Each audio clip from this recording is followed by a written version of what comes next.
By the Sea is a 2001 work by the Tanzanian-born British author Abdul Razak Gurnah.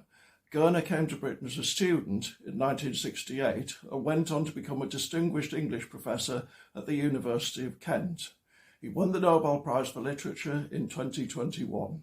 By the Sea is about two old men. Saleh Omar arrives in Britain as a refugee from Zanzibar. He pretends to be unable to speak English, prompting a sympathetic immigration officer to find an interpreter for him.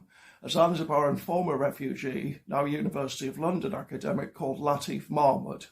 Omar quickly drops the pretense of being unable to speak English, but the two men meet anyway, partly because Mahmoud, the interpreter, suspects that Omar may be someone he once knew, and against whom he has a long-standing, deep grudge. The first half of the book explains what caused that grudge. The second half, after the two men meet, details the misunderstandings behind it and describes a tentative reconciliation between the two men. Along the way, we get an awful lot more.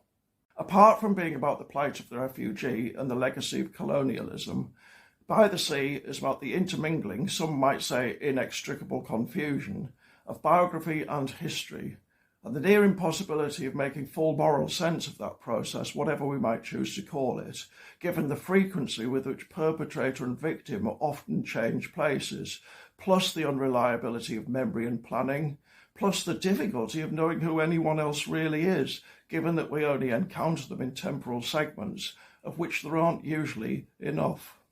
In any case, all that makes it sound like a postmodernist novel full of disorienting technical effects designed to interrogate notions such as essence and identity. It isn't. It's an exceptionally well-written traditional narrative in which the central themes emerge naturally via the author's skillful handling of his several different threads. And nor is it pessimistic. Gurnah questions the extent to which the past can be fully and impartially understood, but he's very much in favour of living for the future. Ultimately, this is a novel about human dignity, cautious optimism, and the value of forgiveness. And it's a rattling good read, as they say.